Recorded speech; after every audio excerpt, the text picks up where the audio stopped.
Good evening, good afternoon, good night, and good morning. Y'all know what time it is. It is that time of the day, that time of the night on a Tuesday evening, 8 p.m. Eastern time, where we get it in for Millionaire M.A.N Cave. Y'all know what time it is. It is time for the fellas to chop it up for another night. Great topics, great conversation. Last week we had a hell of a show. We had a special guest. Nurse Bree was in the building. Shout out to Nurse Bree for helping us out on the health side. Tonight we got some fellas in the building. I'll let them, they'll be in a little bit later. But y'all know what it is. If y'all have not had an opportunity already, go ahead and subscribe to the Relationship Entertainment Television YouTube channel, so that way you can get notified each and every time a brand new episode of Millionaire M.A.N Cave comes on, along with the rest of the shows that come on RETV, Relationship Entertainment Television. And we are on Roku, y'all. We are on Roku. So if you actually want to catch the show on Roku, or catch all the episodes, or catch all the daggone shows that come on Relationship Entertainment Television, make sure y'all download the Roku app, RETV Live on Roku, so that way y'all can watch it on the big TV. A little bit of here, a little bit of there. The website, re-tv.com. Y'all already know if y'all got questions, comments, put them in the chat, or sending your emails. Y'all know sending your video emails. We'll get your video emails here on air. If not tonight, then next week, or whenever it applies to the conversation. But sending your video emails at info@re-tv.net. I think I hit all the spots with that. LinkedIn, yes. I forgot about LinkedIn. I keep forgetting. Thank you, John. Appreciate that. Mike was going to remind me. We are on LinkedIn now, y'all. We are on LinkedIn now. Before we couldn't get the LinkedIn stream, but now we are on LinkedIn, and we are doing the thing on LinkedIn. So make sure y'all check us out on LinkedIn. We actually are live on LinkedIn. So trying to get all us fired from our jobs. On LinkedIn. Nah, I ain't trying to get nobody fired on LinkedIn. I don't have a LinkedIn page. Wow. There you go. That man said I don't either. For real, y'all ain't gonna like the pay for real? Oh, so it's just me gonna get fired from my job. Y'all about to say y'all ain't gonna like the pay for real? Then it's just me that's in trouble. Well, your name is Mr. PC for a reason. You get in damn politically correct answers. So I think you safe, John. I think you safe. Yo, speaking of which, I couldn't do the show without the fellas that are on the screen with me. As always, my brother from another mother is in the building with us tonight. Millionaire Mike. What's going on, Mike? Oh, shit. Mike's stuck. Oh. We ain't see nothing you was doing, Mike. So. What you say? Oh, well. We can hear you, so you good. Okay. It keeps going in and out. Well, you need to get a new. Going in and out. I'm gonna have to move. You're too far from the internet router. Something. I'm in the same spot. I am every Tuesday. Your kids must be streaming House of Dragons or something right now. Something. What's going on? I'll be back. What's going on with you? But I'm chilling, man. I'm chilling as long as y'all can hear me. All right, well, go fix your internet. We're gonna move on. We're gonna move on to Mr. Reasonable in the building with us. What's going on, Donnell? Hey, you a fool. Hey, you a fool. What's good? What's good with you, Donnell? Hey, man, couldn't be me if I didn't, it had some jokes, but, it's all good. It's all good. I'm chilling, man. Hey, man, I was just up y'all's way this week. Went to the Washington game. Haven't brought my daughter up there. Went to go check out Morgan State. Went to check out Howard. We were just up y'all way this past weekend. Yeah, I know.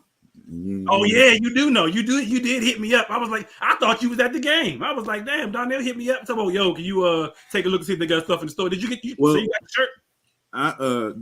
I ordered it from the team store. Okay. Yeah. But the thing is, after you order it, it says it won't be available till like October 28th for them to ship it out.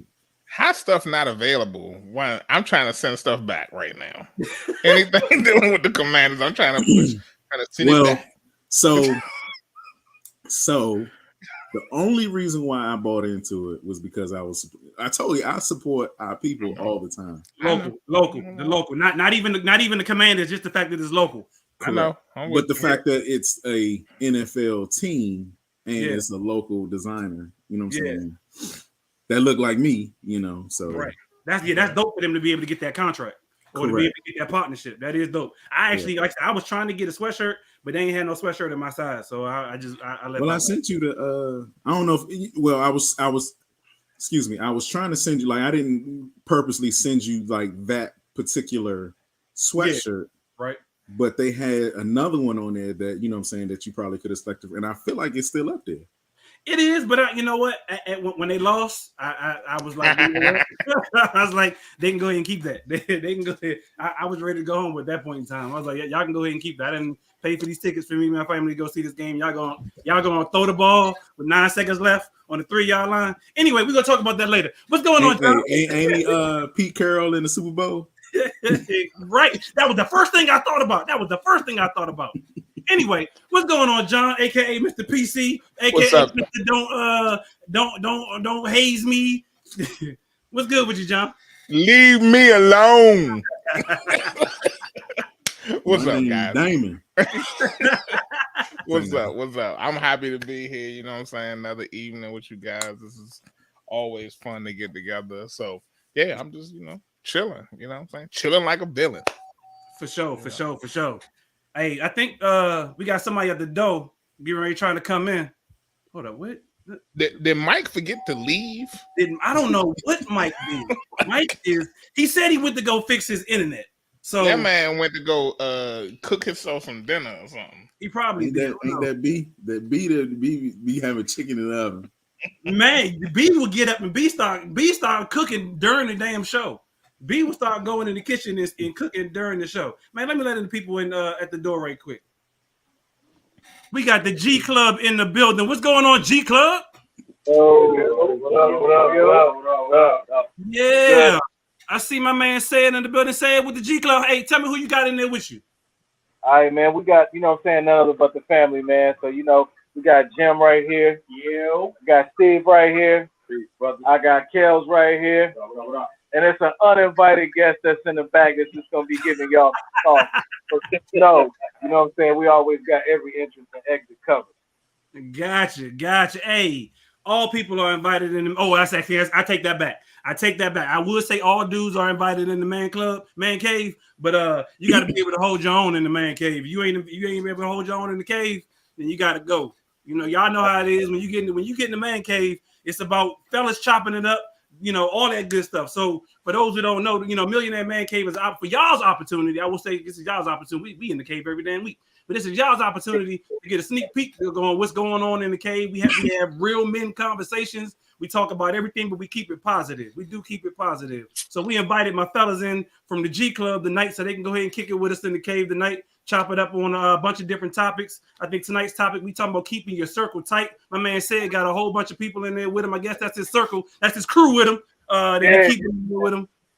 Well, you know what? Actually, you know what I'm saying? Like this, we family like wherever we go, man. I'm just myself. So, you know what I'm saying? It's always family. That's what I'm saying.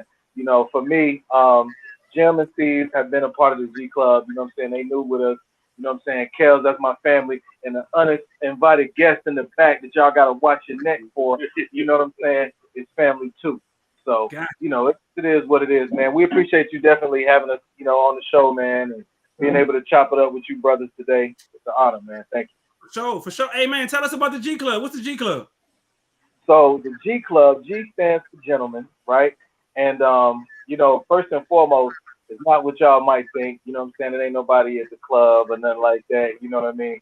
But it is dedicated to the scientific engineering and research towards the man himself and what he deserves. You know what I'm saying? What we're attempting to do is just to bypass some of the misnomers, how we were misguided and rewired, and just to make sure that, everything stays intact, man. We're doing continuous work in that fashion. When real brothers get together, amazing things happen and become, different men. You know what I'm saying? I'm not always going to say better because everybody's better is different, but, you just get some options, upon the suggestions that we have through research. For sure. Now, I will tell you, you use like 10 too many big words in your description of the G Club. Dudes is not that complicated. Say it, you know that. We is not that complicated. Tell them to catch up. This is G Club, man. G Club. We have conversations. We talking over here. You know what I'm saying? This is the knacking. We've been knacking over here. And we need to put y'all in there with John, because that's why John got the name Mr. PC, because he's Mr. Politically Correct. He give all them damn politically correct answers, and we be like, podcast. Word. Hold that dope, baby. got you. Hey, so y'all, so what do y'all do? Y'all meet up on a regular basis, or how that work? Yeah, and once a month, we'll get together and we'll do sessions where we get together, have conversations. Those conversations usually lead off with a segment that I coined as "Say It With Your Chest," where we'll basically go around the room and give brothers the opportunity to have just a conversation about what bothers them. You know what I'm saying? Like that particular week or that particular day, something that stood out. And then we go from there to talking about some statistics and different things like that. But what we do is we create a natural environment through It Takes Two Marriage Coaching. That's the company that fosters, Gentlemen's Club. So at the end of the day, that's one of our mantras. It takes two marriage coaching, just to be able to make a natural environment where people can have a conversation. It doesn't seem so structured. It doesn't feel like it's just so uptight. But we just chill, man, and just let a really good vibe come in the room. When we do that, we put the statistics with the conversation. We look at history. You know what I mean, in regards to men and the things that we've been predisposed to think and do. And we have real conversation about that in 2022. So it's crazy because the dynamic of the man has changed so much. You know what I mean? But the education towards who he is and what he does and how he's to do it has not been really unfolded. It hasn't been something that people have really researched and looked at outside of a biometric aspect, you know what I mean, or a psychological aspect to a degree, you know what I mean? So we're going to take it to a whole nother level and just set a standard. So our meetings do that. And we also do trips. We do retreats, through It Takes Two Marriage Coaching. We just got finished with a retreat up in the mountains. It was crazy. Jim and Steve were there. Y'all can tell them about it. You know what I'm saying? Let them know. That's dope. That's okay. So you said statistics. So statistics on like manhood or relationships or what? No, statistics like based on certain principles of what a man does, right? Like they would say 50% or 75% actually of men cheat, right? Saying things like that, looking at certain statistics. Now, these statistics don't have to be monolithic. And for those that can't catch up with the G Club's vernacular right now, we're saying all together. You know what I'm saying? If they cannot move that all together, then at the end of the day, we have to think about the categories of where these statistics come from. So we look at those aspects, we look at it in real time, and we look at it from a realistic perspective, because men are supposed to be like logical, right? That's what they say. They coin us as just being logical people. They subtract the emotion. You know what I mean? And if you provide too much emotion, this is one of the misnomers, that you're a female, you're being feminized or infantilized. You know what I'm saying? That's treated like a child, right? You know what I'm saying? For anybody out there that's not understanding. And I'm gonna just let y'all know I'm gonna be rude about that, because vernacular is important, man. A lot of brothers are not talking and they're not speaking and they're not communicating properly, and it's a problem. You know what I mean? And I'm gonna stand up for those that know how. You know what I mean? Yeah. And even that's okay. But listen, I digress. Listen. So at the end of the day, all I'm saying is, that's what we're geared towards doing, man. Really just breaking down some of the misnomers and the crazy stuff that goes on with guys thinking that we're not supposed to have emotions. If we show too much, then we're, acting like a girl because you're showing an emotion. Well, come on, man. Let's be realistic. Let's be realistic. So we just have to really approach things from a different perspective in order to provide a different aspect of provision, because we don't really get the opportunity to really show what provision is. We're limited when it comes to the aspect of providing. Most men think it's money. You know what I mean? Providing that roof over her head, providing a car in her driveway. You know what I mean? Different things like that. When the first thing that a man has to provide is a healthy mind, a healthy body, a healthy spirit, all of these things equal up to a healthy lifestyle. You know what I'm saying? And even if a woman doesn't want to assimilate to that, it's still important for that man to assimilate to the concept of just being better for himself. You know what I mean? We've been inundated with the woman so much where we don't even get to focus on ourselves, because we're so busy trying to get one, we don't get ourselves. Got you. Okay. Yeah, that's pretty dope. I'm definitely proud of what y'all doing because we do need more opportunities. That's pretty much one of the reasons why we do a Millionaire Man Cave. So we have an opportunity as black men, especially, to get together to chop it up, be able to support each other positively, because you never know what we actually go through as men. We're not the type of people to go to counseling, to go to therapy, to all those things. But if you can get a bunch, what we do, but John, that's the purpose of that's the purpose of Man Cave and Gentlemen's Club. So that way, to let people know you can. It's not a bad thing to be able to to get help. It's not a bad thing to be to like say it said, to break down the walls of what people think a man is supposed to be, or the simple stereotype of what a man is supposed to be. We're not supposed to cry. We're not supposed to do this. We're supposed to do that. We're supposed to do this, such. So I shout out to y'all for doing that for sure through the Gentlemen's Club and It Takes Two marriage coaching. We also do a trip. We do a trip. I ain't gonna say we do it yearly. We did one this year. We did one to Detroit this year, and last year we went to Vegas. Next year we going to Cali. We might have to go to Vegas. John, there you go. he didn't go to Vegas. Down, man, like for real. Put us down. Like I'm all in with that. Taking trips and doing stuff like that, man. That's stuff that brothers don't do. Okay. You know what I mean? Like at the end of the day, when's the last time y'all went on a trip with like your brothers and it was real? You know what I'm saying? Like you had a good time. You know what I mean? Yeah, and it wasn't about nothing crazy, right? You know what I mean? Like a good time. You're gonna wild out. I know some wild boys, so you're gonna wild out. But at the end of the day, it can be within a certain parameter. You know what I'm saying? Exactly. I appreciate the fact that you all get together and and chop it up and have these really good conversations about what it means to be a man, right? And the things that we go through and deal with, and in the boxes that people put us in, not just in our own community, but as a whole, right? Like men get put in this box, and I appreciate you all saying that, it's okay for men to be emotional, right? I raised 2 little boys, got 2 little black boys. I look at them every day, and I want them to have that opportunity to understand that they can have emotions. Now, there's a level to it, you know what I'm saying? We ain't got to cry all day about stuff. Like, we can get over it, you know what I'm saying? But it's okay. It's okay to have those emotions and have those feelings about things. And that's something that I really appreciate that you guys are talking about. I also want to say that I think it's extremely important, which is why I enjoy, being on this show with these guys, is that we are able to laugh as well, because life can be stressful, you know what I'm saying? So being able to have an honest conversation, but also having the opportunity to laugh and forget about, all the other stuff that's happening out there in the world, and like just be, sometimes we don't have a chance to just be.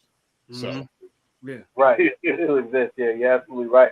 I want to hone in on one thing that you said. I think this is a great point to kind of segue into some change for us. You know what I'm saying? And possibly a dynamic change, right? On perspective, because let's say we have a son that does cry all day, right? Let's say that. And let's say that as a father, I actually instilled in him that was okay because that was linked to something else, right? Trauma is such a magnetic thing. You know what I'm saying? And I want us to get in a space where it's okay for us to feel whatever level of emotion. I want us to be able to exacerbate those emotions. You know what I'm saying? Like in full and in entirety, because one thing that we don't get as men, and we learn this from an early age, is that we control everything. The Bible wrote it in, you know what I'm saying? We look back before that, before that book was written, and us as black men, we are rulers and we're innovators. We have to assume that position in its entirety. And that means that if I understand that, in order for me to rule a kingdom, like, I have to understand the emotions of the individuals in which I'm ruling. You know what I'm saying? And that means that the fullness and entirety means that the person who may be crying all day could have an attachment to a trauma that could be associated with a 24-hour issue, a 24-year issue. You know what I'm saying? I want us to look at the psychological belief that we don't have the opportunity to plant a seed and watch it grow. we walk away from that seed knowing that it's going to do whatever it's going to do because we're already knowing that if I plant it, it's going to grow, right? So I don't have to wait around for it. Meanwhile, the process is still there, right? The soil is still there, 24 hours a day, 100% of the time. The trauma, let me now bring it back to the trauma as if, you know, you were using that as a metaphor for the soil to say, listen, it's still there. What do we do? What do we do with that young man? See, we weren't taught nurture. We weren't taught that. You know what I'm saying? That's what I mean, like the misnomers. And I came from the project, so there was no nurturing in the project. And I'm not saying that everybody has to come from the project because that's another mistake we make. We size each other up by our trauma to say he's worthy to be a man, not to be fucked with. Right. And that's my F word that I'm gonna drop, right? Yeah, I gave said the limit. I gave said the limit. Y'all That's know no more. We done. We had people on the show used to drop F-bomb all the time. So. Yeah. I had to use it in the right place. Gotcha. Speaking of trauma, though, y'all in Carolina too, right? Yes, sir. What about y'all Panthers? Y'all just got rid of y'all coach, Matt Rule. Yeah, that's trauma. He had to hang his head on that one. Is that hey? Honestly, we can't talk. We can't talk either. See, what you're doing is instilling trauma right now. all y'all Carolina fans? Listen, I'm gonna be 800, man. I don't even watch sports anymore. I used to watch sports. I don't watch sports anymore. The game became too decadent, you know what I'm saying, and too sweet, and I just wasn't with it. But holla at me when you are having the parties, because I do. I'm 300 pounds inside. I love the wings. I love the hoagie, the whole nine. I'm coming through. I'm going to eat. Do you like Angry Orchard? Do you like Angry Orchard? That's Ty's drink of choice right there. Angry Orchard. You know, tall. Thank you. I don't drink beer. I don't drink beer. So we went to Detroit and I ordered an Angry Orchard. And they was like, a tall Angry Orchard. And they was like, what are you ordering? Hey. Nah. The waitress was like, is he serious? I mean, you could drink whatever you want. You know what I'm saying? I am. A brother can't even have an Angry Orchard in peace. You know what I'm saying? Thank you. Thank you. Right. A brother can't have a damn Angry Orchard in peace. At least you ain't order a White Claw, I guess. I don't know. You can drink whatever you like. I don't drink the seltzers. I'll tell you that now. I don't drink the seltzers. Yeah, that for sure. I don't drink the seltzers. You can drink whatever you like.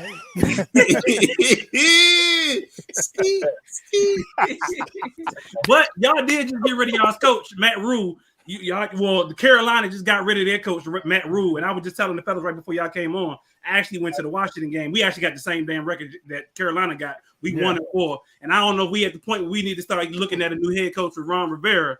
We about to be 1-5. We about to lose to Chicago. If we lose to Chicago, Ron got to go. Good football team, you know what I'm saying? Basketball team, I don't know what it is, you know what I'm saying? I think some of the guys that I've met on the street play a whole lot better than the players that I've seen, and that's no discredit to them. It's just to say skill, you know what I'm saying? And sometimes not being so quick to just look good, you know what I'm saying, but actually play the game. Right. So my man Donnell, so for those who don't know, watching the show, again, we got the G Club on, Gentlemen's Club, they invading Millionaire Man Cave. They not invading because we welcome them in. They probably, they part of the club tonight, part of the cave tonight. So we welcome them in with open arms so all the brothers can get together and have positive conversation. But my man, so with Millionaire Man Cave, we actually have a Facebook group. For those who don't know, we got Facebook, we got YouTube, we got LinkedIn, as John reminded me earlier, Roku, all that good stuff. But we also have a text group that we also text again. My man Donnell asked a question earlier this week, and he said NFL players NFL player careers are much shorter than player careers from back in the day. For today's football players, I know you say you don't really watch like that, but what factors would you use to make them Hall of Famers? Consider the fact that it has become so flag footballish. What factors would y'all consider? Any of y'all can answer, to make them Hall of Famers. Right. What was that? Good question. Yeah, what if we talk like? Are we talking Super Bowl rings, or are we talking about playoff wins? I mean, Any factors, any factors that you could think of that would actually make them Hall of Famers. Because now, like you said, we can't tackle quarterbacks. We can't, everything is just, flag here, flag there. Yeah. But then again, that's watered down too, because you can't tackle the, you can't hit the player. You know what I'm saying? You can't hit no player come across the middle. Yeah. Right. You know what I mean? Yeah, they gotta take 2 steps now. Right. Right. I saw somebody Especially with that play that Tom Brady just had too, like roughing the passer. Yeah, like it got watered down a little bit. You know what I mean? Yeah, quarterback should be wearing flags. What happened with Derek Carr? Wasn't it something happened with Derek Carr last night with Kansas City? Oh, yeah, the roughing the passer. Honestly, I know y'all was talking earlier, you know what I'm saying? You said earlier about how you don't watch football. And honestly, I only have started watching football again because of these guys. Like, I was so done with football for a long time because there's no real stars in the NFL anymore. There's no like people you can look to and be like, this dude is like really a solid professional football player. You know what? Yeah, they don't have love for the game. Yeah. They just for the money. Yeah, for the money. Yeah.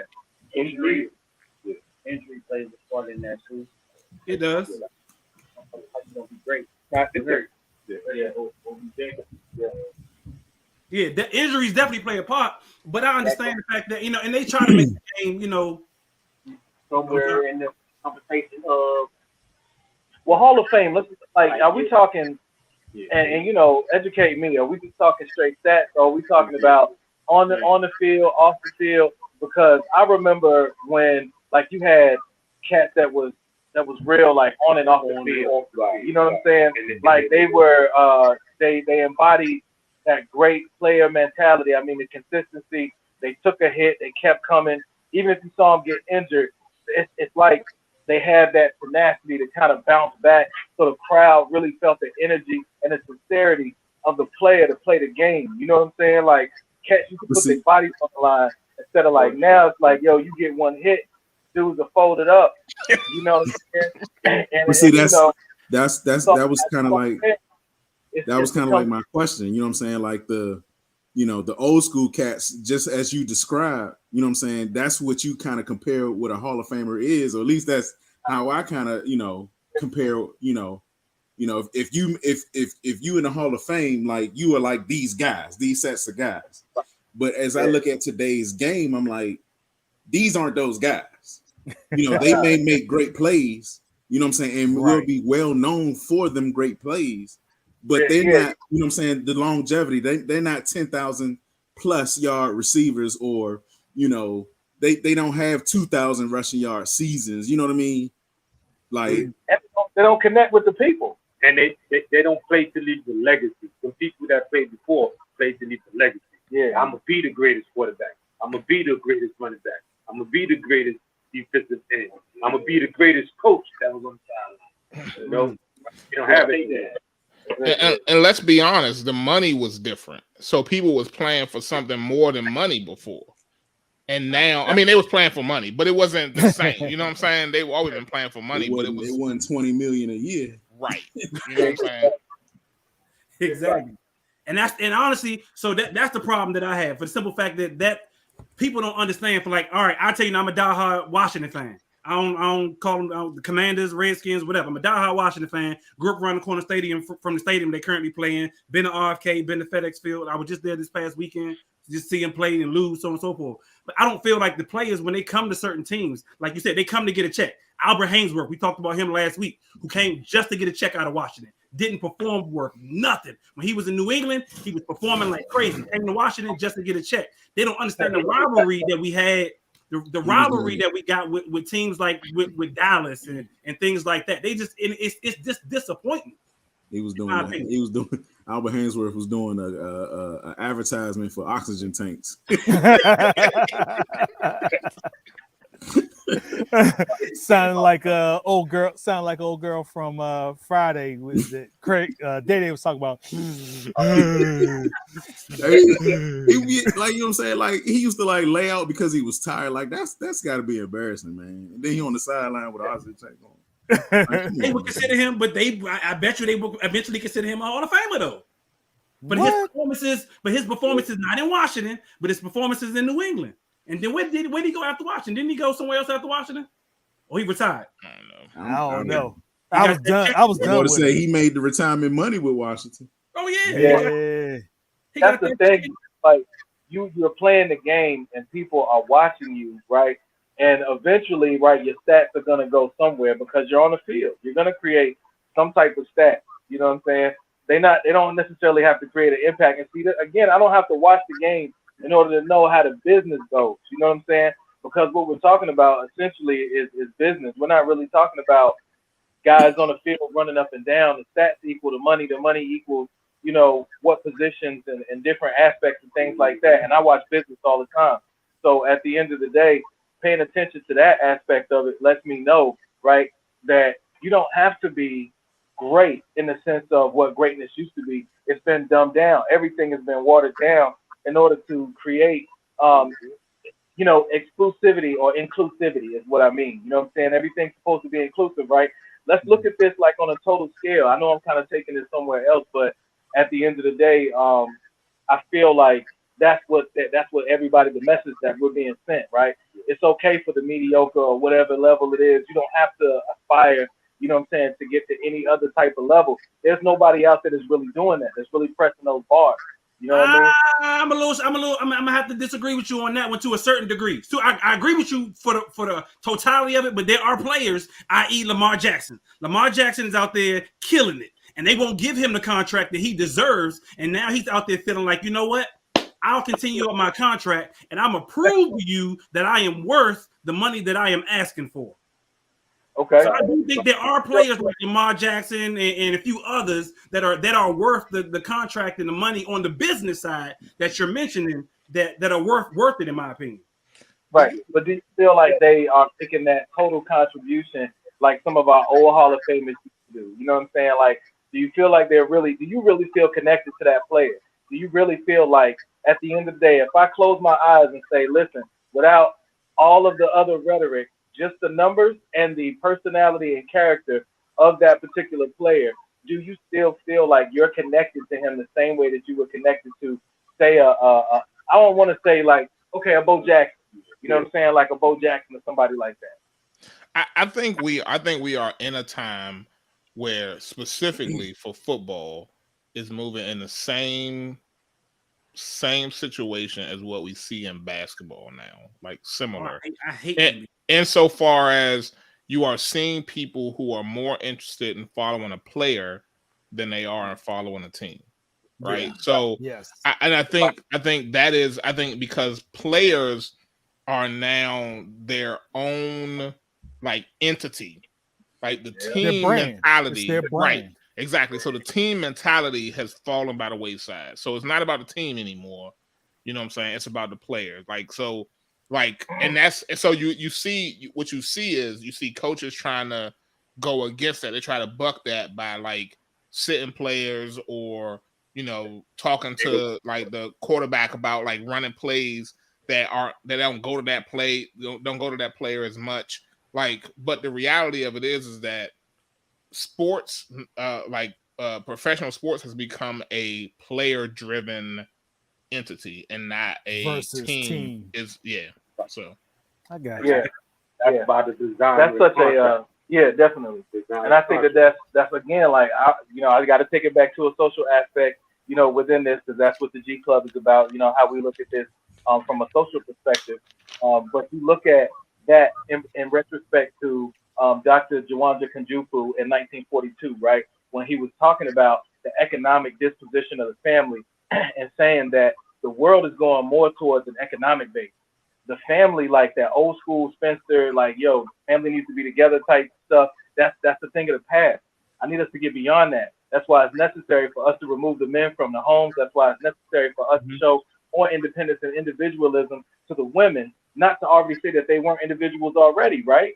Right. So why is it that I have to push that? So just as in sports, like we're looking at them saying that you're your own brand. That's an individualistic way of being able to look at an individual instead of saying that we all need to be together in order to reach a goal of actually looking good.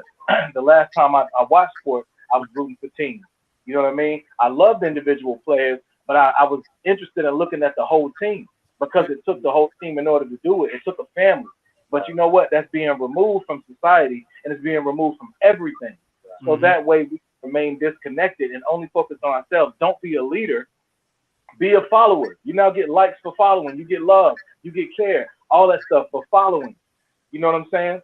So at the end of the day, there's no reason for people to move towards a corporate mindset when individualism is so profitable. And it's like community as a whole is being, watered down, and just this whole individual concept now that you're talking about is being prevalent. What happens to community? It takes a village. It does. Yeah, it does. If you got mad at your ass. Yeah. They got mad at you. Don't touch my kids. That's it. What happened. Oh yeah, don't touch my kids. You can't say nothing to my kids. You can't touch my kids. That whole community thing is gone.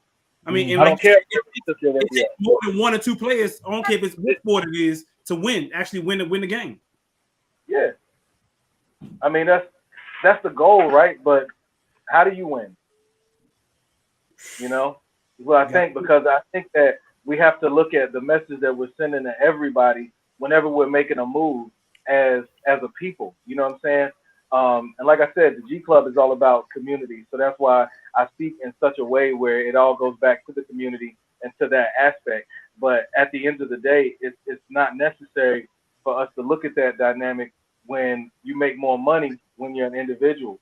I got over 600 tax deductions as a business, right? Even though I can be a corporation, I can be all these other entities or aspects of business, to say that one individual takes an aspect or a venture to be able to go out, the government's going to pay me more. So to be an individual by myself, working a 9 to 5, that means I'm stuck in what they call the rat race. Yep. So at the day, again, individualism, you know what I'm saying, again, sold to us, and told that the community, we were used to community, tribes, you know what I'm saying, like real stuff like that. That stuff sounds corny now to people because being together is corny. You know what I'm saying? Hanging out with my brothers and not talking about women in a certain way is corny. You know what I'm saying? I'm not interested in community. We had a conversation a few moments ago where I said something about John Singleton, like F John Singleton, right?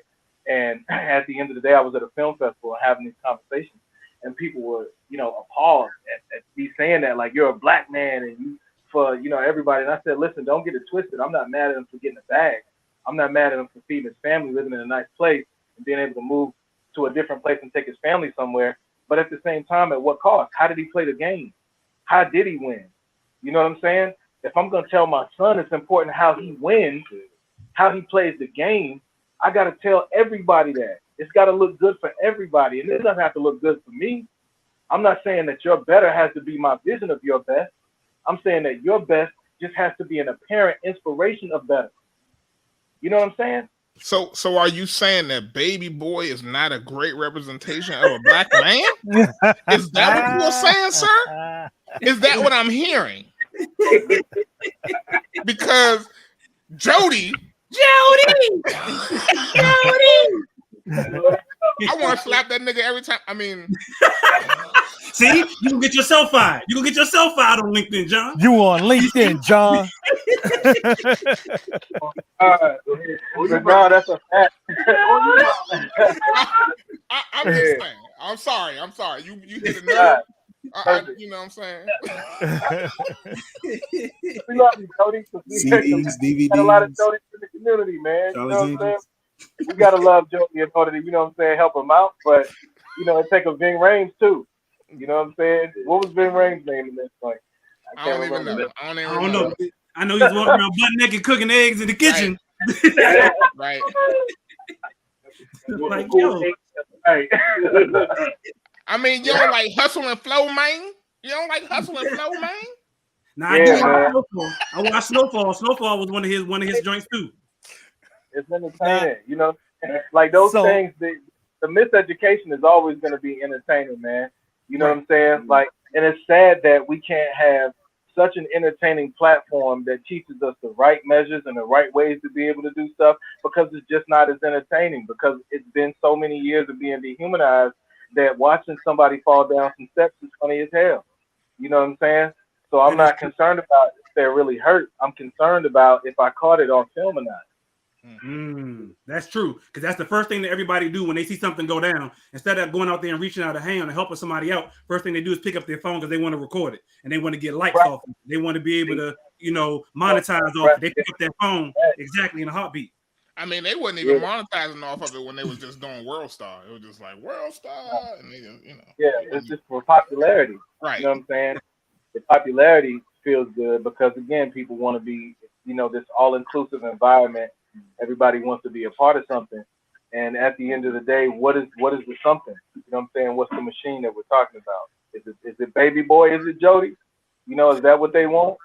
When I worked for Warner Brothers, I worked for Warner Brothers for a few years when I lived in New York, and I lived there for about 9 years and stayed in Crown Heights in Brooklyn, right? So at the end of the day, one thing that I learned was that they weren't interested in the story of like how you go from this hustling mentality and how that's, a part of you and how that gets a part of you, and how the projects was literally a project.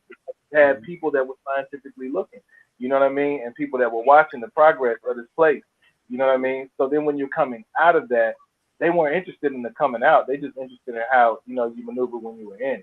Per John Singleton's perspective, right? And it wasn't his perspective necessarily for his son, right? Because I'm sure he wouldn't go tell his son, go shoot somebody down, right?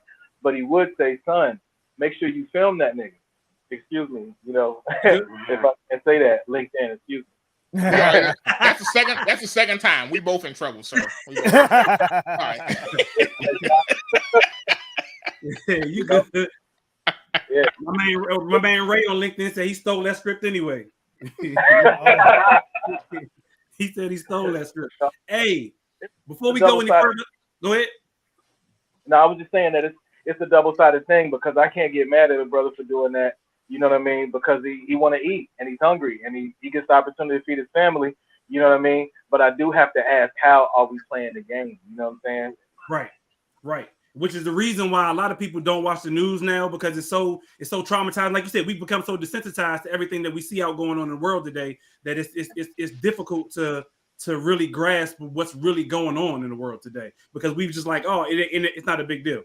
But anyway, before we go any further, let's go ahead and get into these commercials right quick so we can go on to the rest of the show.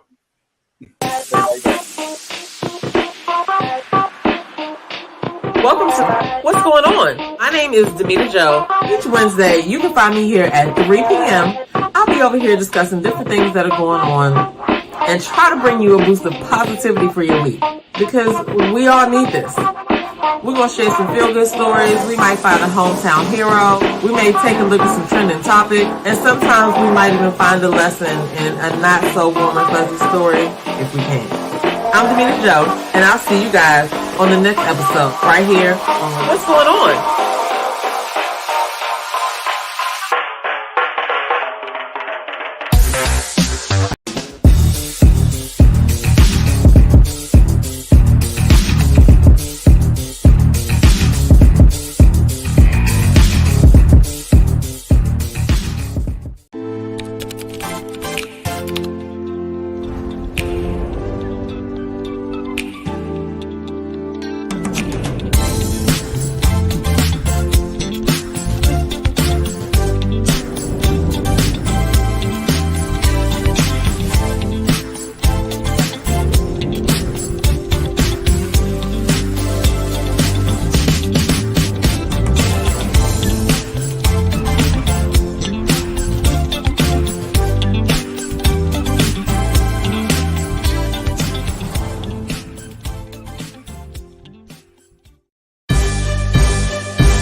Millionaire M.A.N, only on Relationship Entertainment Television, Tuesdays at 8 p.m.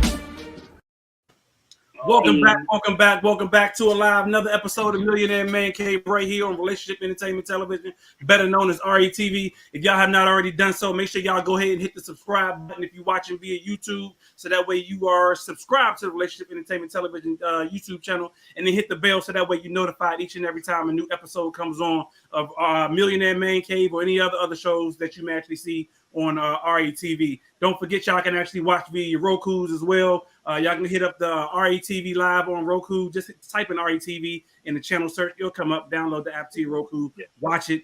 Send in your questions. Send in your comments concerning. We live on air. We answering your questions. We actually seeing some stuff live on air as well. And what else we got going on? Oh, Darnell, it's that time of the show, buddy. It's that time of the show. You got word to the wise. Tell us about it. Yeah, I got words to the wise. Ladies. Let me tell you something.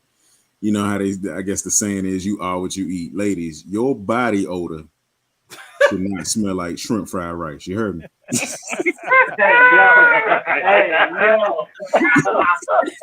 Oh, man. Yo. Body odor smell like shrimp. They say you are what you eat. It's a little bit of everything in that joint. Seafood, onions, eggs. Right. Whole car, everything smell like shrimp fried rice. No, that's real tough.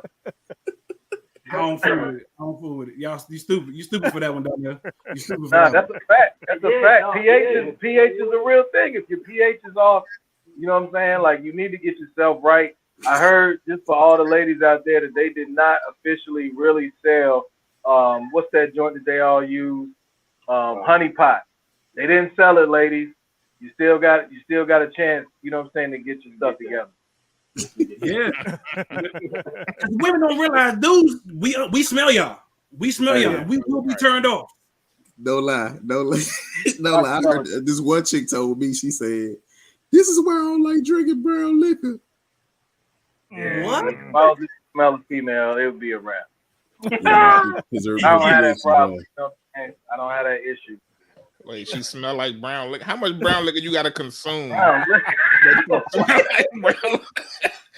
just saying. I'm like, John, you missing it. She didn't smell like brown liquor. Okay. That's wrong. Gotcha. Like, now I get it. Okay. I was like, Crazy. Hey, I don't know. Do y'all? I mean, I know we just got finished talking about the NFL and like the business around it, but did y'all catch? I don't know if y'all watch college football, specifically HBCU football. But check out this clip right quick. Solid Car, Montgomery, Alabama just wrapped up Alabama State's homecoming. A very salty finish to this game. Jackson State wins it 26-12. In the post-game handshake, there was a handshake. Coach Sanders from Jackson State goes in for what we call the bro hug. Coach Eddie Robinson Jr., Alabama State, was not having any of it. He was very frustrated and upset with Coach Sanders. He talked to the media after the game and had a laundry list of complaints. I guess me being up front is just like, I thought it was a lot of disrespect the whole week. And so you're not going to be disrespectful the whole week in the media. We didn't talk in the pregame. I was out there the whole time at the 50-yard line. He walked through our whole our whole huddle on our end zone and came a long way around to get to his side of the field in the pregame. Thought that wasn't classy at all. And so in the postgame, I'm not about to give you the Obama bro hug. You know, I'm going to shake your hand and I'm going to go on. I'm going to always be respectful and respect the game. You know, you got the great guys, W.C. Gordons, Eddie G. Robinsons, those guys, Marino Chasm. I'm living on the shoulders of the SWAC. He ain't SWAC. You know, I'm SWAC. He ain't SWAC. So he's in the conference and doing a great job. Can't knock that. Got a great team. Son should be up for the Heisman Trophy win. I love Shador. Great player. I love what he's doing for the conference. Probably one of the best things we had since that Steve McNair when he was in there. Up front is just like, I thought it was crazy. That's just, I mean, to me, that's crazy. wow. Yeah. What would y'all do if you tried to go and adapt somebody and they was like, "Hey, get off me"? Wow. He gave him a stiff arm to the chest too. He gave swim. He definitely do. What he said? Yeah, he felt the way he basically, like he was saying, you know what I'm saying? the black on black crime. You know what I'm saying? Okay, you know that's Deion. He's been doing this for years. Yeah, you know what I mean? He's a black guy. Yeah, you know that. Just because he didn't greet you before the game, that don't mean that he's bigger than the way about you. That's Deion. That's just Deion. So you should have went, okay, that's Deion. I know that's Deion. Team, y'all got to do for me because it's Deion. You know what I'm saying? Play football. Right. Yeah. You know what I'm saying? Whether we win or lose. So you saying that that coach was wrong? I can't remember his name. Eddie Robinson was wrong. Eddie Robinson Jr. Eddie Robinson Jr. was wrong because he should have just got beyond his being like, you know what I'm saying? But he like, nah, ain't no reason for me to embrace. I don't call you. I don't call. But that's just showing. You know what I mean, respect. Yeah. You don't gotta. I don't gotta know you to give you a handshake and bring it in. Brothers. You know what I mean? But I guess the thing is he felt disrespected. He felt disrespected by the way that Deion. We all know who primetime is. Right. Whether you watch Sports Now, he felt disrespected how primetime is. So I think what we're missing with this, and I don't know what happened earlier during the week because he said earlier during the week he felt disrespected, right? So I assume that Deion Sanders was talking stuff about his team. Let's hear from Deion. Let's hear from Deion. No, my exact words was, "Hey man, you had him ready to play. Good game," and shook hands and tried to embrace, and he pushed off. That was it. Do you think that there were any reasons for him doing that? I don't know. It could be a plethora of things. I think he thought he was going to get a win. I don't know why he would have ever thought that. I did hear his interview where he said that I came out and ran around the field. All of the people that's been with me for years, and even playing in the NFL, I always come out the locker room and run around the field. That's my tradition. That's what I do. That wasn't nothing personal to invoke any riotous act against them. That's not who I am. That's not what I stand for. That's not what I'm about. Second, he also said I didn't come to greet him in the center of the field. I don't know if you understand. We got here very late, so that expedited our whole process of preparation. So now we were in like, let's go get it. And I'm not one to go find the coach. Coach Dancy is one of my dudes. I don't recall going to greet Coach Dancy the last time we played at home against Mississippi Valley, and that is my dog. So I don't know what he was thinking that I was going to be. And then I heard him also spew out comments about what did I say leading up to the week. I think I was a darn good salesman leading up to the week. Did we sell the game out? Did we sell the game out? Yes or no? Had they ever been sold out here? So I thought I did my job. I thought I should be applauded. Really? Yo, that's prime time. Deion he know the game, yo. He know the game. He know the game. Ray said my man Eddie Robinson Jr. sound jealous to some extent. I'm at Jackson State. Yeah. But I mean, that's a fact. You know what I'm saying? Like at the end of the day, we talk about levels, but people don't want to recognize the levels. Like we're talking about sports business. You know what I'm saying? Like Deion just gave him the game right there. Like he just gave him the game. He said, "Yo, I hyped it up so that way we could sell tickets." You know what I'm saying? I did my ritual, which means he was in his zone, which is what you're supposed to do, right? You're supposed to be in your zone. Now I'm gonna show you love when everything is done. Like when we finish with it, we're rivals at this point. Even though we have a camaraderie with the rivalry, you know what I mean? We still a rival. So to me, it's like, yo, man, Deion was on point. He didn't have to. He could have been like, you know what? Dude was in the feelings. Oh yeah, he was in the feelings for sure. Like Jay-Z said, I'm not a businessman, I'm a businessman. Right. And that's what he was doing. You know what I'm saying? He was out there, like he was about business. He was doing his I don't know. And I applaud Deion for what he's doing. Not just for Jackson State, but not just for the SWAC, but for all HBCUs in general. Because he is selling out games. He's bringing renewed interest, not just into the sports, but just into HBCUs as a whole. Yes. You know, so he's bringing in money. You know, a lot of people are donating money to HBCUs. Right. So yeah. So is it? What'd you say? He's in the hood. He's going to the neighborhood. He's just not doing the stadium. He's talking people one-on-one. Right. So I got two things that like a question and a comment. One thing is, was he saying that Deion? I don't know where Deion Sanders went to college. Did he not go to HBCU? He didn't go to HBCU. He went to Florida. Yeah. So right, that's right. I do remember that now. So and I thought that was an interesting. So essentially, what Eddie Robinson Jr. was saying is that this is not his neighborhood. That you were talking about Mr. Robinson's neighborhood, right? He's like, he basically was saying that, you know what I'm saying, you here now, you coaching here, but this ain't where you come from. Like, it's what I gathered from what he was saying to Deion. He was like, you here, but you not, that's not where you come from. And he was kind of downplaying Deion as being a coach at the HBCU because it's not his background in the HBCU. I did kind of catch that too, John. Background or not, you play football. Football is football. I mean, I get there are different levels to it. You know, there's D1, D2, you know, and so on and so forth, FCS teams, just that and all the third. But it's football at the end of the day. Yeah. No matter the division, it's definitely the same game. You know what I'm saying? The fundamentals are still there. So, you know, what changes it and elevates it is the player, you know, and those involved. You know what I'm saying? Like anything, you know what I'm saying? Because what would a camera be without somebody to move it, right? It'd just be something sitting. So at the end of the day, you know, it's like, but there has to be a level of humility. There has to be a level of also recognizing where you are within the situation. I always tell my sons to like know their environment, right?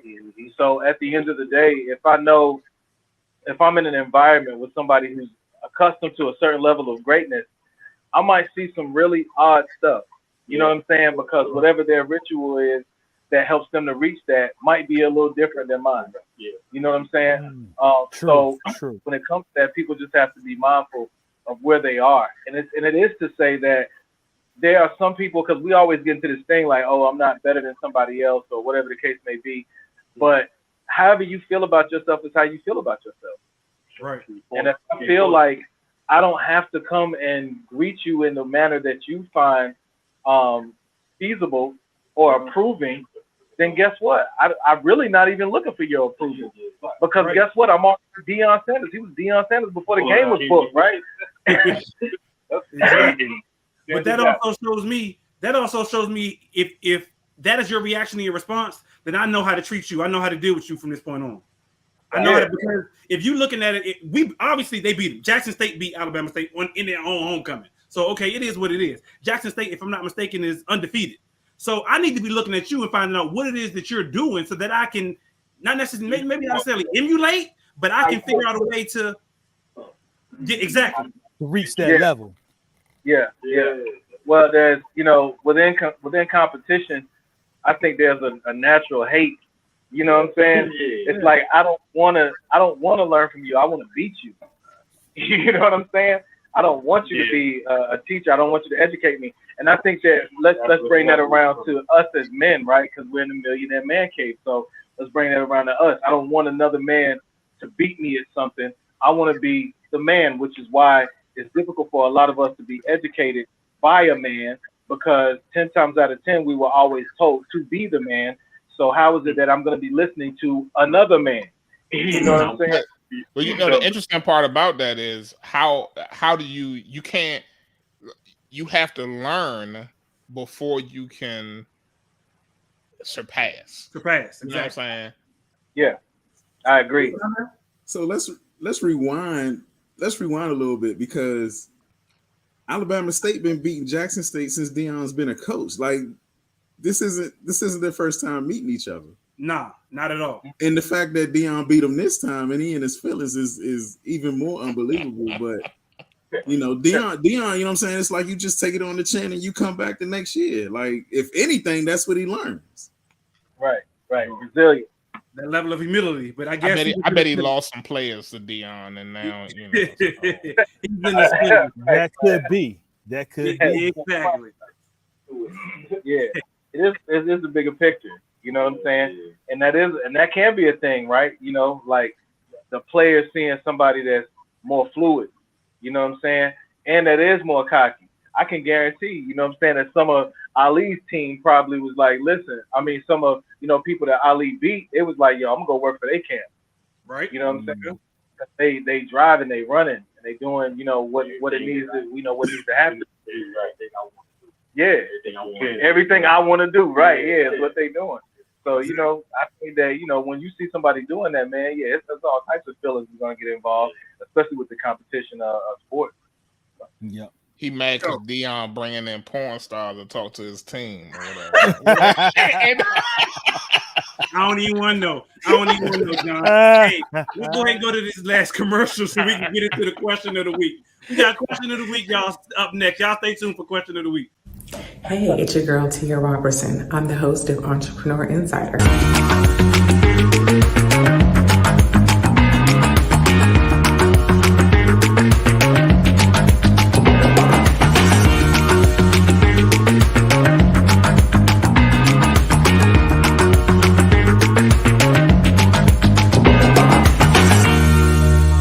Right here on RETV, every Thursday at 6 p.m. Eastern for entrepreneurs and news that you need to know about. See you there.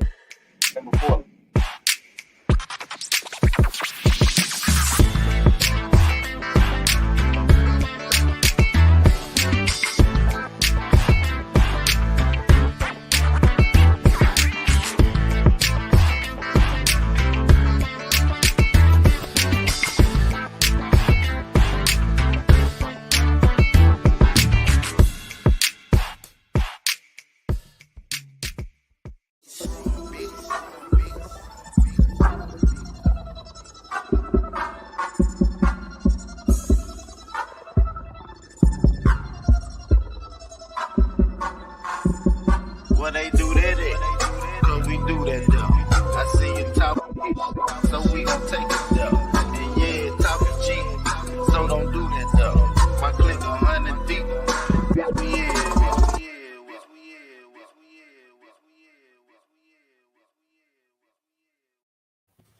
We everywhere, including right here on Relationship Entertainment Television. We appreciate y'all for tuning in. Y'all could have chosen to be anywhere else, but y'all are sitting right here with us on a Tuesday evening, listening and watching the Millionaire Man Cave, whether it's on YouTube, on LinkedIn, on Facebook. Y'all make sure y'all go ahead and like, share, subscribe. This is how we survive, be y'all support. So we appreciate y'all for y'all support, for taking y'all time out and watching Millionaire Man Cave or watching Relationship Entertainment Television as a whole. Make sure y'all subscribe to the Relationship Entertainment Television YouTube channel. Hit the bell so that way you're notified each and every time a brand new episode or a brand new show comes on. And then don't forget, y'all can actually watch on Roku as well. So download the RETV Roku app. It's RETV Live on Roku. But it's that time we get into question of the week, fellas. Question of the week. Y'all know what question of the week. Y'all submit y'all's questions, ladies, gentlemen. It doesn't have to be men, but ladies, gentlemen, y'all can submit y'all's questions. Submit them into info@re-tv.net. Info@re-tv.net. We will read your questions right here live on air. Or if you submit a video question, we'll actually play your video live on air. So that way you can actually see yourself on TV as well. So make sure y'all submit y'all's questions, y'all's comments, concerns, all that other good stuff for question of the week for Millionaire Man Cave. And we'll get y'all taken care of right here. So got the question of the week this week, fellas. My man says, "What's up, fellas? I watch your show each week, usually a day or so after it airs live, and finally decide to send in a question that's been bothering me. My wife and I have been married 5 years this coming January. We've had our ups and downs like normal couples, but one thing I have a problem with is that sometimes I feel like my old friends don't think I'm the same. A few even joke when I come around, which isn't that often, and they say that they're surprised that my old lady let me out the house. I personally know my wife doesn't care for a few of my friends, but I have not let them know that, as I don't want them looking at her any differently. These guys I have known for years. Some I've even known before even meeting my wife. Some of them have been in my wedding, and we've been through a lot together, both good and bad. To keep the peace, I don't go out with the fellas as often anymore, and to try to keep the distance for the most part, but these are still my dudes. I, on the other hand, let my old lady do what she wants, including hanging out with friends, new and old. A lot of her close friends are her sorority sisters. I feel like as long as she doesn't disrespect our marriage or let her friends disrespect our marriage, then she should be able to hang out with them and do girls trips and so forth. I am cool. Am I cool with all of her friends? No, but I'm not hanging around them. And I feel like my old lady probably is the more mature one out of her friends anyway. So I trust that while she's having fun, she's not out there doing stupid with her girls. My question is, finally, has anyone else had this issue? Should I let it go or keep the peace, or should I push the fact that these are still my guys, just like her girls are her girls? I'm cool with hanging out with other couples. I just don't feel like avoiding my guys because she's uncomfortable, and considering they haven't done anything to her. Question: Bros before hoes. This guy. This is his wife. You can't call her that. This is his wife, dude. Why can't you? Really, that's how y'all feel. Y'all about to have that man get disowned, divorced, and disemboweled. She might like it. My man Ray says sometimes we have to grow, and sometimes seasons change. Man, yes, I don't know about everybody, but I know the guys in Millionaire Man Cave do have wives. Yeah. G Club, y'all got my man Ray want to know that y'all got wives. Yeah, sir. Going through that question right now, man. Yeah, me personally, I'm not married. You know what I'm saying? But I do have a honey. You know what I'm saying? So me too. Yeah. Okay. And so you said you're going through that personally? Did you write this? Did you write the question of the week? No, I didn't write the question of the week. Nah. But I understand the question. You know what I mean? And it's a deep, how you say, it's layered. Yeah, it is layered. You know what I mean? Because she knew who you was when you first. You know what I'm saying? Start dating. Right. And y'all was out hanging out. She knew you was hanging out. You know what I mean? But in the beginning stages, you was wild. Y'all just met. You know what I'm saying? So women tend to judge the crowd you keep. You know what I mean? So if you wild, and I seen you when I met you, you was wild with them, and they're not changing. You know what I mean? Even though they might be married or whatever, have a girlfriend for a long time, but they're not changing their ways. You know, it's a hard situation for your significant other to look at you and let you go out and wild out with them, be you. You know what I mean? Even though you control you and you got you, it's just hard for them to believe it. Yeah, so I hear what you're saying exactly, because what I'm thinking is you don't see, the wife does not see that dude all the time, 24/7. You know what I'm saying? Right. She just sees those wild out moments, and she doesn't realize that he's really down to earth, or you know, that he's grounded. She just sees him wilding out. Right. You know, whereas if she was around him more, you know, and that won't ever happen because she's already made her opinion about him. You know what I'm saying? But it's like she's just seeing pieces of him. Right. So first of all, let me address. I gotta address something my man Ray said right quick. He says, "Man, happy wife, happy life." No, sir. We dispelled that myth on this show. It is not happy wife, happy life. It is happy house, bro. Happy spouse, happy spouse, happy house. Because it is not fair that we as men should not be happy as well. That's one of the myths I feel like, you know, people need to dispel, that, you know, men should just suck it up and take it, and, you know, just, you know, it's happy spouse, happy house. I feel like there is something to be said about, I mean, and I don't deal with this situation because honestly, my wife realized very quickly that my circle is extremely small, and that's because I don't have a lot of patience for a lot of people. So like that's my reality. Like I know who I am, you know what I'm saying? But I think that as we move into relationships, as we, you know, move through our marriages, like we both have to understand that the reality of the people that we're with is like, you can't change people. You know what I'm saying? So the person who you married, the people that they feel comfortable around, the people that they enjoy spending time with, you can't change that because you feel uncomfortable all of it. Like, I'm assuming that when she got married to him, those were the same people he was around, right? And so if she thought that all of a sudden that these people were going to change now that they were married, then that's problematic in and of itself, right? And so we can't have marriages and relationships where that is the case. Either you understand who the person you're with is and who the people that they choose to be around are, or you make a different decision altogether. You can't expect to change people later down the line. Yeah, I'm gonna say this. I think I come from a different perspective. I'm asking or thinking, what is it exactly that we're holding on to? You know what I mean? When it comes to these people, because it's okay for me to also distance myself from people that are not building my relationship. My relationship is the primary relationship in my life, right? I study stats and games and all this other stuff, but I can't study my relationship well enough to say that I can make a sacrifice in regards to a person that is in my personal space that has something to do with my relationship. It's her discomfort. And let's not stockpile the issues, right? Whoever wrote the letter, let's not stockpile the issue, because if your issue is not her friend, then there's no reason for us to make up some make-believe issue to say, well, what if it was your friend, right? Let's live in reality. Let's be logical. Let's deal with what we're looking at right now and just say that you have an issue with the fact that she does not like your friend based on the actions and behaviors of your friend. So instead of you actually addressing the actions and behaviors of your friends, you're going to address your relationship and say, I need to denounce my relationship.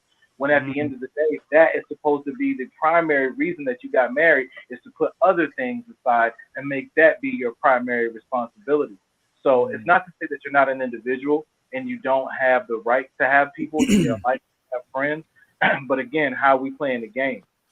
Because if it was her, you would want her to denounce a friend girl that wasn't savory or that wasn't right. See, again, I'm going to go to Dr. Herb Goldberg, right? He talks about male privilege and how it's a harness, right? So at the end of the day, my privilege says that I get to dictate to you, but you don't get to dictate to me because of my privilege and who I am per species. You know what I'm saying?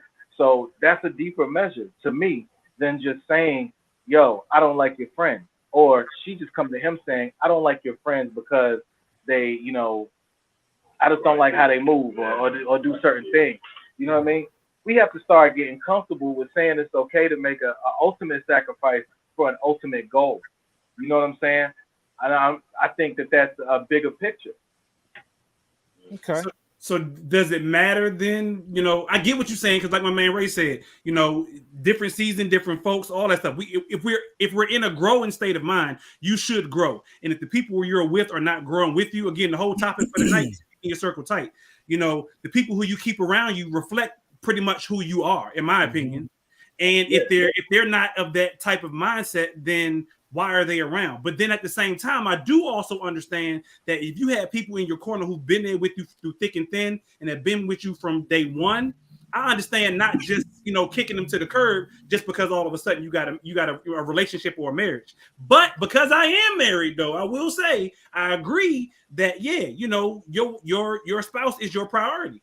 So I mean, I could have told my wife to kick Ty to the curb a long time ago, because he is not good for my wife. You know what I'm saying? They've been friends for a long time, and they have never, you know. So John, can you give some context behind that, please? Thank you. I knew his wife from college. Good friend. Wow. I could have been like, you know what, your friend Ty is just not a good person for you. But if that was her decision, but honestly though, real talk though, John, if that had been her decision and she said, I'm married now, you know, we can't be cool, or we can't, you know, be, you know, communicate as much because my husband has an issue with that, I would have to respect it. Now, would I like you? No. But I'd be like, you know, I'd have to respect her decision, because her like my man said, her marriage and her relationship is what actually, you know, should matter the most. Yeah, that's your primary relationship. But, you know, we are living in a society where it's more or less like, yo, that's the route that I'm supposed to take. The bros over hoes culture, you know what I'm saying, is definitely something that, you know, people will look at and be like, listen, that's real culture. When it's not reality, it's just a funny catchphrase. You know what I'm saying? It's not something that we should live by. But at the end of the day, we also have to consider the type of standards that we're looking to set when it comes to our relationship. People are paying attention to the type of relationship that you have. You know what I mean? The level of importance that you put on your relationship is the level of importance that they'll put on it. You know what I'm saying? So if you want her to be seen as a certain way, you know, then you create a certain environment. You know what I'm saying? If you want her to feel sexy, then you refer to her as exotic. How many black women actually have heard the term exotic per them, right? We most that is like an imported woman or a woman that's, you know, of a, you know, outside of this country, right? But if last time I checked, black women were imported into this country. That's true. You understand what I'm saying? So at the end of the day, so at the end of the day, it's like, you know, it's a matter of the perspective. You know what I'm saying? Is this really a fruit or is it a vegetable? You know? You know, you hit a really good point. You said that the level of importance that you put on your relationship will be the same level of importance that they put on it, the people outside your household. And I really think that stands true. I think the important piece that is, I think, being mentioned here in a lot of different ways, really it boils down to having an open and honest conversation with your spouse, right? Like you have to name the thing, right? It's not about talking around it. It's not about saying, well, you know, they just not good for you, or I think you've outgrown them. Like, I think it's important to name the thing. Like, what exactly is bothering you about these men, right? What are they doing? You know what I'm saying? Are they cheating on their women? Are they dragging you to all these, you know what I'm saying? You have to name the thing. And that conversation has to happen between the husband and wife. They have to sit down, have that open, honest conversation about it. Otherwise, you just talking around it, right? You just saying, I don't think they good for you. I don't think they understand who you are. Like, that's not enough. Like, there has to be more to it than that basic, you know what I'm saying, answer of like they're not good for you or you've outgrown them. There's more to it than that. So I feel like in a lot of cases that you know, because this happens a lot. Let's be honest, it happens a lot, and I feel like in a lot of these cases, for the women, these friends represent the old him, and they want to see a new you, and I think that's what the problem is in a lot of cases. That's true. That's true. Like, you know, like I said, birds of a feather flock together. So if that's who the friends are, and it also depends on what we're telling our spouse or what he's telling her. What he's telling her, because all he ever says to her is, "Oh man, y'all know Mike. Man, Mike was wilding last night. Oh man, Donnell was, you know, he was with the strippers and he was da da da da da." So her mind thought, her thought is, "Oh, them dudes ain't it." What's going on, Mike? Hold it tonight. Yeah. So if you telling her all the negative stuff that your boys are doing, that's the first thing she gonna think. Like you just said, "Oh, you going out with your boys tonight? Oh, here y'all go again." But what's wrong with that? Yeah, right. Because I think you have to give a full picture. You have to give a full picture. Absolutely. So like if your spouse is not your best friend, that you should be able to, you know, say and you know what I'm saying, say anything and not be judged. There shouldn't be anything wrong with that. Yeah, that's what I'm saying. So if you give a full picture, if only thing you're saying is, "Oh, every time we go out, you know, John is doing this, or Say is doing this, or Mike's doing this," you know, and she get that negative picture in her head, then when next time you say you're going out, then she got an issue. She like, "I don't like your friends." But if you say, "Oh, you know what, my man Say run a business, or my man John, you know, is an educator, my man Mike does, you know, this, that, and the third," then at that time she's going, "Okay, well maybe there is something that they can contribute to your life as well as what you can give to them as well." I think Tess, sometimes women can be solution driven. Like if you coming home and being like, "Oh, you know what I'm saying, Mike had me out at the bar, you know what I'm saying, I was ready to go," you know what I'm saying? Like she's offering you a solution, and you know what I'm saying, you wondering like, why you don't want me around my friends no more? That's true. That's again, watching what we say. Watching what we say. Yeah, one thing that we talk about a lot at the G Club, and it takes two. One thing that I definitely teach directly is term sensitivity. You know what I'm saying? Like the words that you use. You can be saying the worst of the worst as long as you're using the proper terms, right? So you can still express that time that you have, but just be meticulous about the words that you use, you know, in regards to it, you know, so that way you can have, you know, those moments. But then again, if you have to, you know, be so strategic are you really doing something that is valuable or viable to your relationship? You know what I'm saying? Is it conducive to the type of relationship that you're looking to have?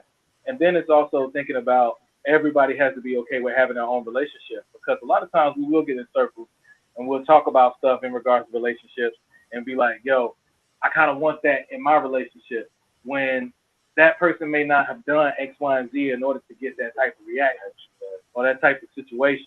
You know what I'm saying? So it's kind of like, it's like a blanket statement, you know, like, oh man, nah, you don't need to hang around this person, you know, just for that general aspect, but not being very specific, you know. So to me, it's just, you know, I like how, you know, how it was said, you know, a few moments ago, you just have to have that communication, you know, talking with your spouse and being able to sit down. But the main thing, a lot of things that happen in our relationships that we hear It Takes Two, is that communication is not that good. Men are not communicating. That's what we hear.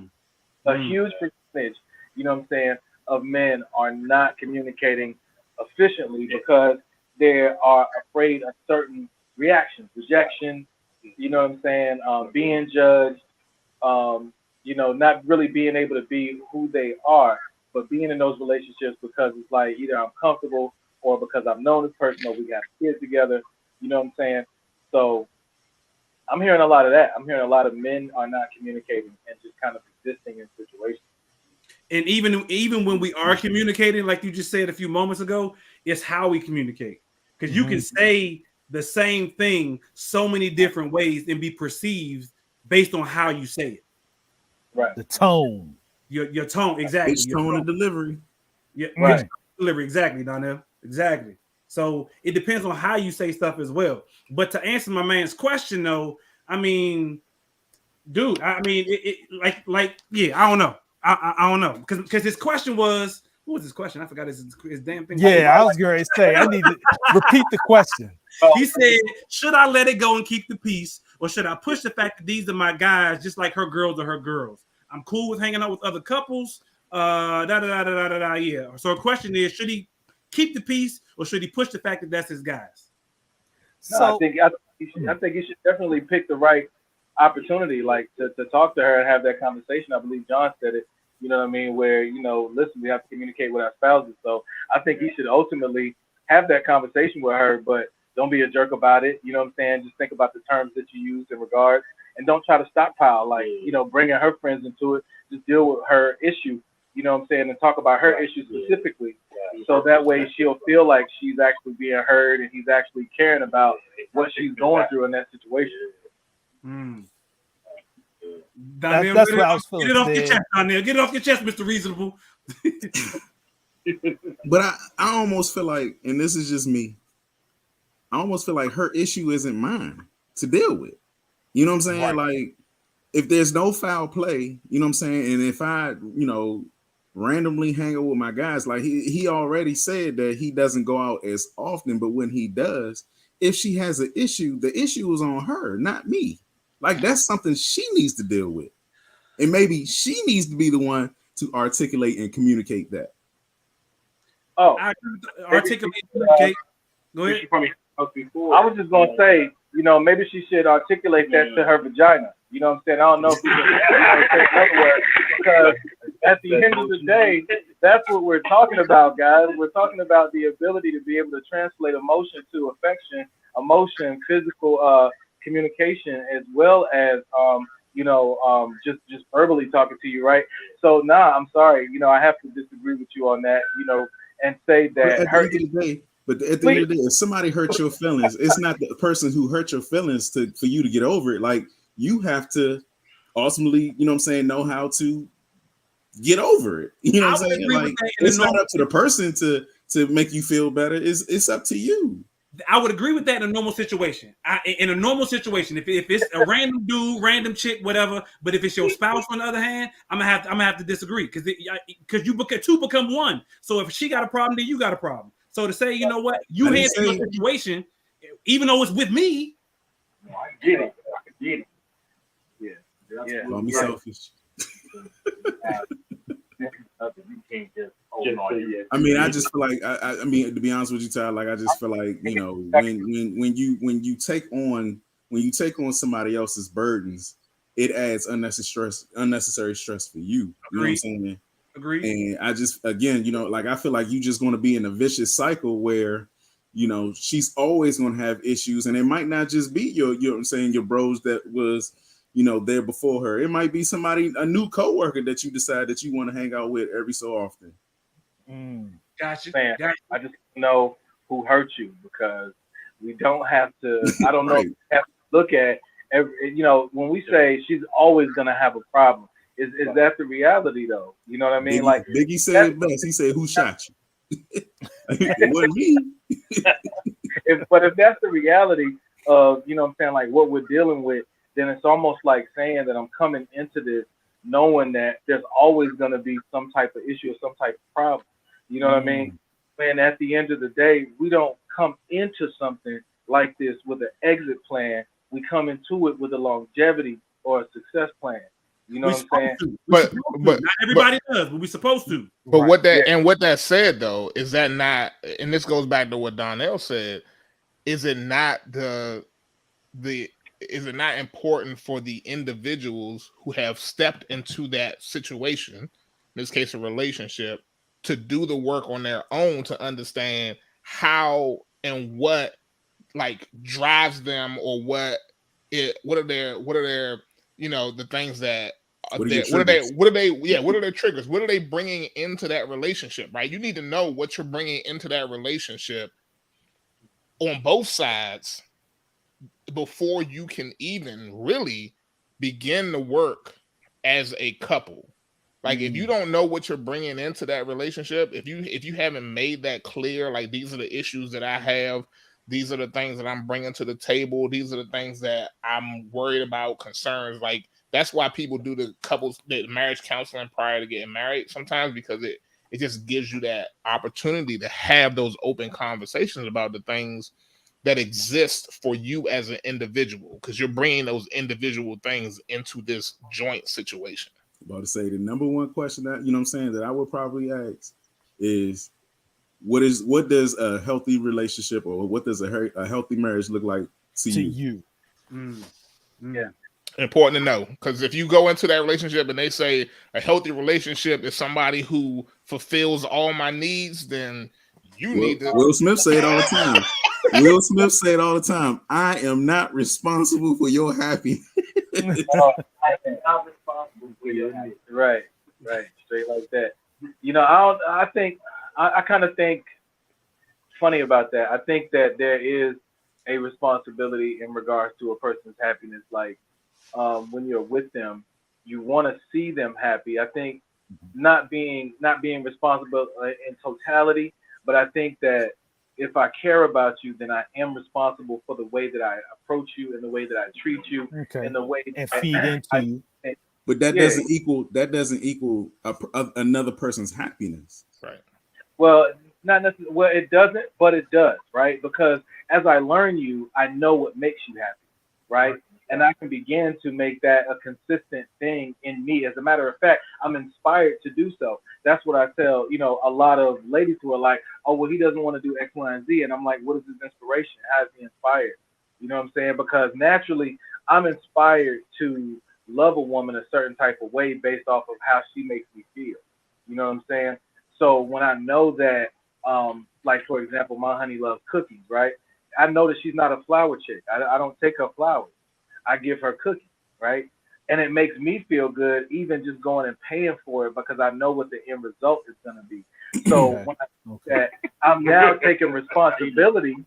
I'm taking responsibility of a level of her happiness. Now, who she is in totality, that's who she has to deal with. Yes, I believe as an individual, right? If she's happy with herself, because I can't step in her body and make her be happy, but I can inspire her to. Right. But isn't it important that she was first able to tell you that?